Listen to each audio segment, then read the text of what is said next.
A mediados del siglo X, el califato omeya de Córdoba era uno de los estados más poderosos de la época. Embajadores de todas partes acudían ante el califa para ofrecer su obediencia o su alianza.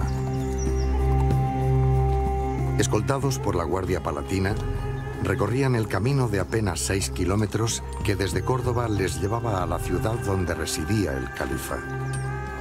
La ciudad donde su poder se hacía patente. Medina Azahara.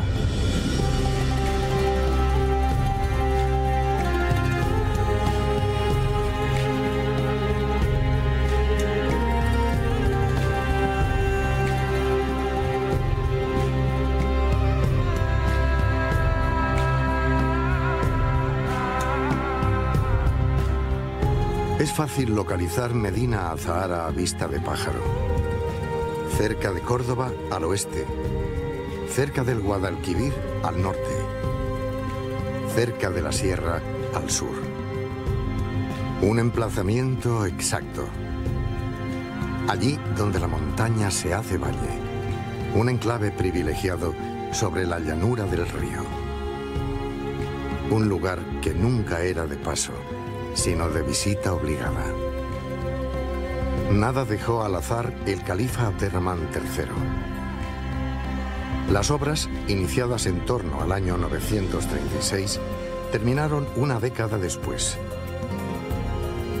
Demasiado opulenta, en opinión de algunos, demasiado codiciable en la imaginación de muchos, la ciudad apenas sobrevivió 80 años. Construida sobre diversas terrazas, la parte más alta de Medina Azahara quedó reservada para el alcázar.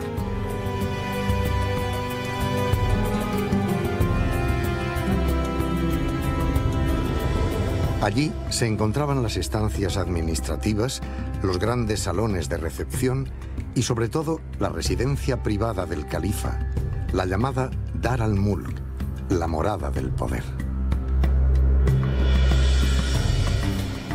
Desde ese lugar, el califa dominaba la ciudad y el territorio, una presencia física, pero también una referencia espiritual como comendador de los creyentes, representante de Dios en la tierra, guía de la comunidad musulmana.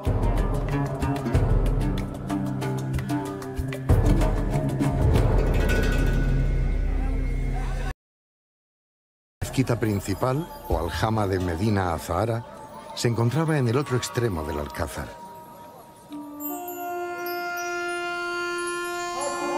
La aljama es una de las 3 mezquitas que existían en Medina Azahara. Su construcción es similar a la mezquita de Córdoba, con un gran alminar desde el cual el almuédano llamaba a la oración a los creyentes. En una ciudad llena de burócratas y servidores, a la mezquita acudían las gentes para realizar las 5 oraciones rituales que marca el dogma musulmán. Su imponente presencia recordaba siempre el liderazgo religioso del califa.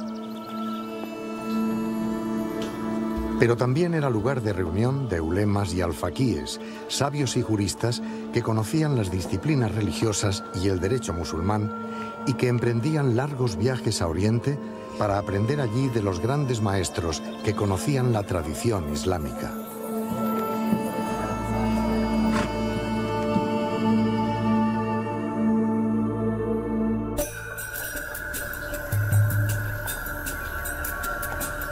Siendo la sede central del califato, Medina Azahara estaba protegida por una potente muralla con torres. En ella se abrían al menos 4 puertas en las que desembocaban los caminos que venían desde Córdoba.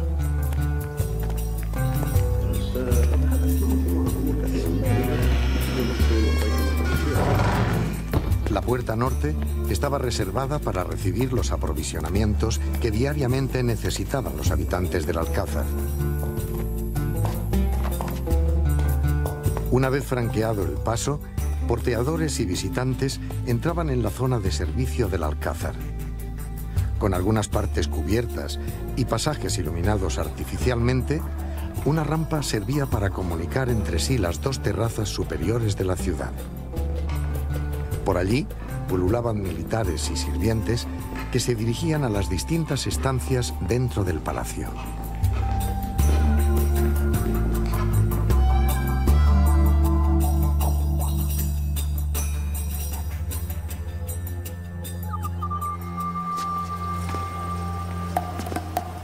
Un cuerpo de guardia, en un lugar conocido como espacio trapezoidal, se situaba en la encrucijada central del Alcázar.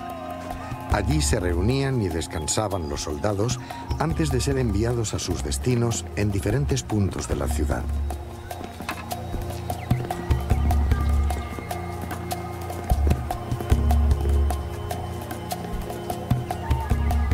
Junto a este cuerpo de guardia, una escalera también permitía salvar el desnivel entre las dos terrazas.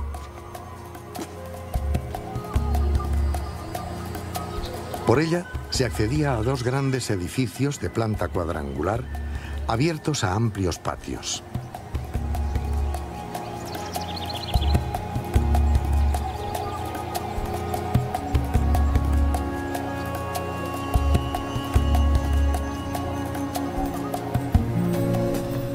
En el escalón inferior, las viviendas de servicio atendían las necesidades de los principales habitantes del Alcázar: el califa, sus mujeres, su heredero y los grandes dignatarios.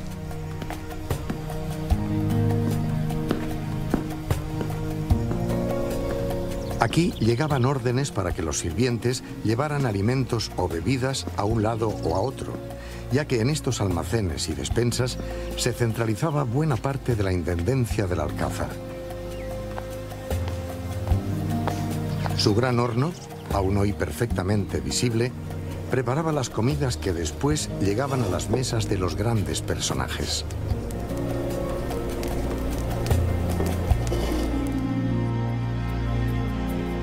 Las dependencias de los altos dignatarios formaban un mundo distinto. Esta es la casa de Jafar, el gran chambelán del califa Al-Hakam II.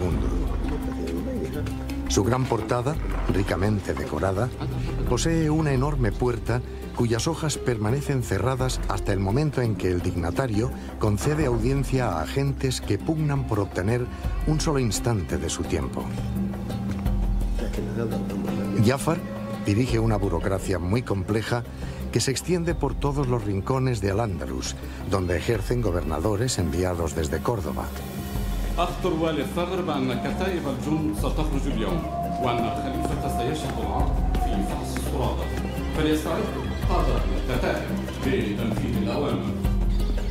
Las salas donde Jafar concede sus audiencias y despacha sus asuntos están claramente separadas de su propia residencia.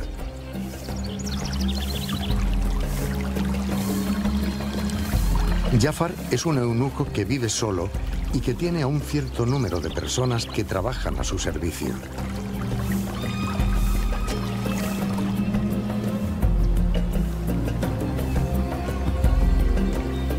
Estas gentes se mueven por distintas habitaciones que se abren a pequeños patios en los que predomina un pavimento de mármol violáceo muy extendido por otras zonas del Alcázar. Otra residencia importante era la llamada vivienda de la alberca, tal vez la más suntuosa del palacio. Dos portadas simétricas, construidas sobre tres arcos de herradura, se abrían a un jardín interior regado por una alberca que dotaba al conjunto de una exquisita armonía.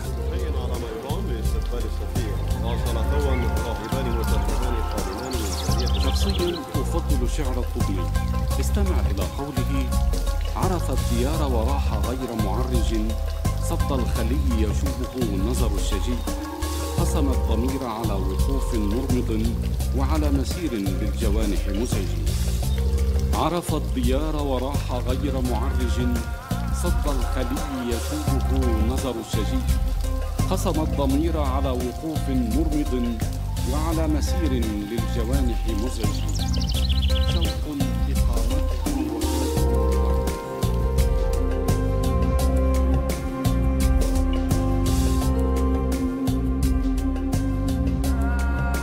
Pero el Alcázar de Medina Azahara no solo era el lugar de residencia del califa, también constituía un colosal escenario de poder.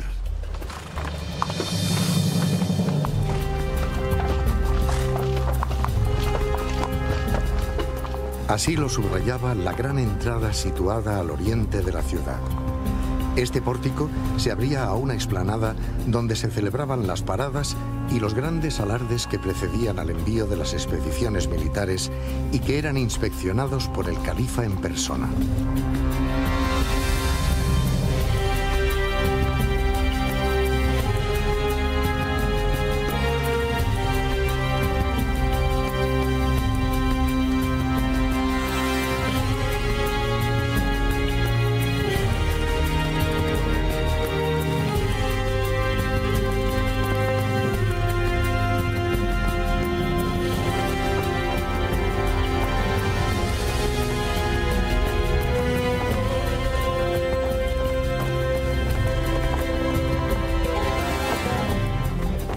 Ordenados por regimientos cuyos estandartes rivalizaban en vistosidad y sometidos a una rígida jerarquía, estos ejércitos eran despachados en expediciones dirigidas contra los reinos cristianos o el norte de África. La gran puerta oriental servía también de entrada a las embajadas, que eran siempre recibidas con grandes honores. A Medina Azahara acudían con gran frecuencia emisarios llegados desde los reinos cristianos, o desde el norte de África, o desde el Imperio Bizantino o el Imperio Germánico. Todo un ceremonial se disponía entonces para mostrar al embajador el aparato del poder califal.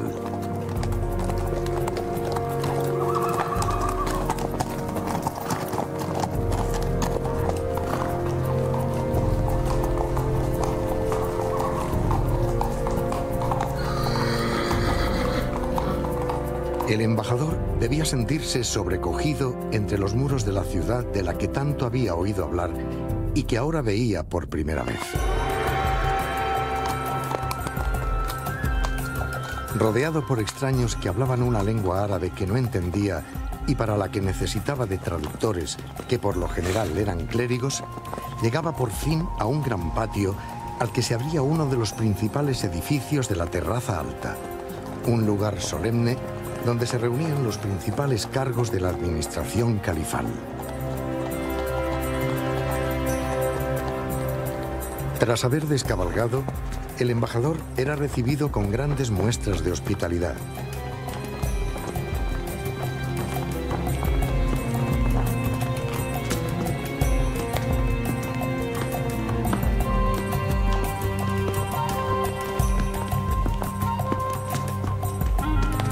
Después se le conducía por estancias de un edificio cuyas grandes proporciones daban al embajador la idea de haber llegado por fin al lugar donde le recibiría el califa.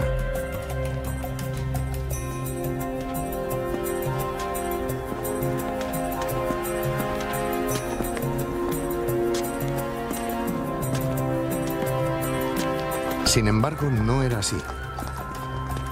El estricto ceremonial imponía al embajador una larga espera hasta que por fin llegaba la orden de dirigirse al lugar donde se encontraba el califa.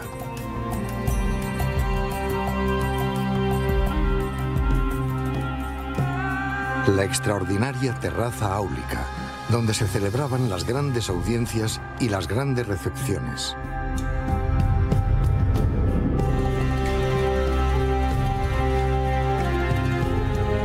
El lugar central de Medina Azahara, en el que se encontraba un amplísimo jardín regado por las aguas de 4 albercas que rodeaban un suntuoso pabellón.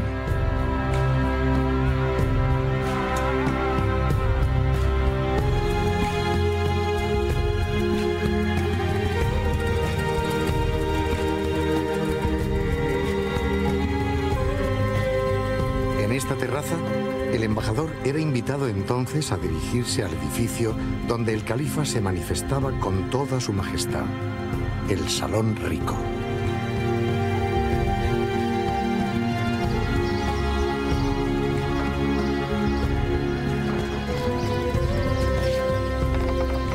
Nada de cuanto hubiera visto hasta entonces el embajador podía compararse a la visión que ahora se abría ante sus ojos. Solo entonces, después de un largo y fatigoso viaje, de haber obtenido permiso para dirigirse a Medina Azahara, de haber entrado en la ciudad palatina sintiéndose confundido y admirado, solo entonces, entre columnas y capiteles exquisitamente labrados, entre arcos que alternaban rojo y blanco, entre decoraciones vegetales todas aparentemente iguales, todas diferentes, solo entonces el embajador se encontraba finalmente cara a cara con el señor de aquel lugar, con el personaje cuyo nombre proclamaban almuédanos desde cientos de alminares, con el califa omeya de Al-Ándalus.